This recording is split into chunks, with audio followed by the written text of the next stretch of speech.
Здравствуйте, с вами Ари Каган, городские новости Нью-Йорка. Итак, сегодня ровно 100 дней с момента прихода к власти в Сити-Холл мэра-социалиста Захрана Мамдани. Он считает, что это были очень успешные 100 дней, что все идет блестяще. Он на днях торжественно объявил, что выделены дополнительные деньги еще на 2000 детей, которые смогут получать уход 260 дней в году в 5 районах города Нью-Йорка. Ну, во-первых, конечно, 2000 детей это, конечно, хорошо, но, конечно, это гораздо меньше, чем количество детей в возрасте до 2 лет, которым нужна эта помощь. Кроме всего прочего, он обещал бесплатный проезд в автобусах, скоростной причем еще. Этого тоже, конечно же, не произошло. И он обещал заморозить квартплату в домах со стабилизированным рентом. Я думаю, что это произойдет в июне этого года, потому что именно мэр назначает этот комитет. И, скорее всего, проголосует, чтобы не повышать ни на 1% размеры квартирно-арендной платы в домах со стабилизированным рентом. Чего мэр не говорит, что лендлорды в таких домах потом не захотят делать ремонты, не захотят ремонтировать неработающие лифты, не захотят ремонтировать крыши, будут всячески откладывать любой ремонт, сведут его к минимальному. Потому что если они вообще не могут ни на 1% повысить арендную плату, чего им напрягаться и сильно ремонтировать дома. Большинство домов, где вот эта стабилизированная арендная плата, они очень старые дома и нуждаются в постоянном ремонте. Они и сейчас очень часто там не делается ремонт, но когда квартирная плата вообще не будет там расти, если по решению вот этого комитета, назначенного мэром, то, скорее всего, ремонт в этих домах еще более замедлится, и проблем в них будет еще больше. Чудес же не бывает.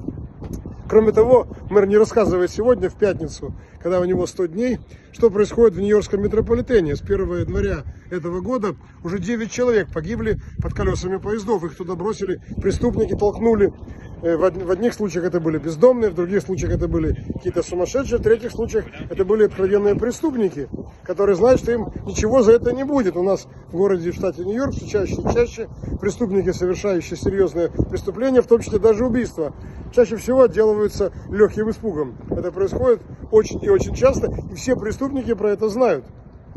Я уже рассказывал, как пытаются изменить статистику преступности наш мэр и делает все возможное, чтобы показывать, что при нем стало гораздо безопаснее в городе, а приближается лето, количество полицейских нисколько не увеличивается, и летом ожидается очень много, к сожалению, проблем с общественной безопасностью. Мэр также не говорит, что серьезные проблемы у многих бизнесов, и что начался уже отток бизнесов из города Нью-Йорка еще до того, как он повысил налоги на недвижимость, который он все время настаивает, что нужно повысить налог на недвижимость на 9,5% или взамен настаивать, чтобы Олбани, легислатура штата Нью-Йорк и губернатор повысила налоги на состоятельных людей и корпораций.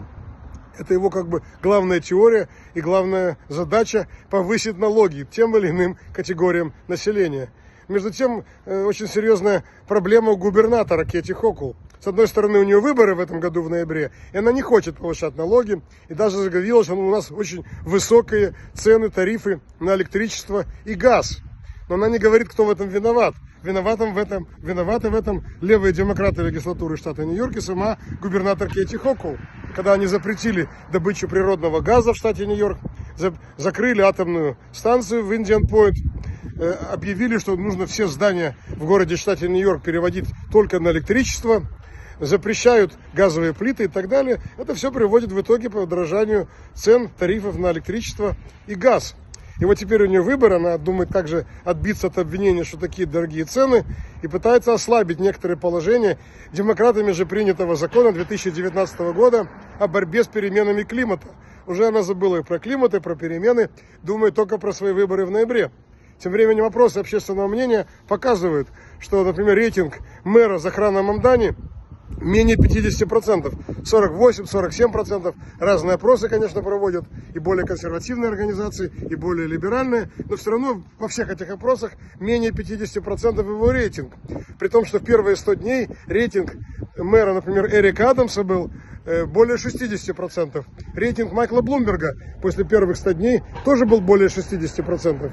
А рейтинг Захрана Мамдани 47-48%. Более половины горожан отрицательно, негативно оценивают его работу на посту мэра.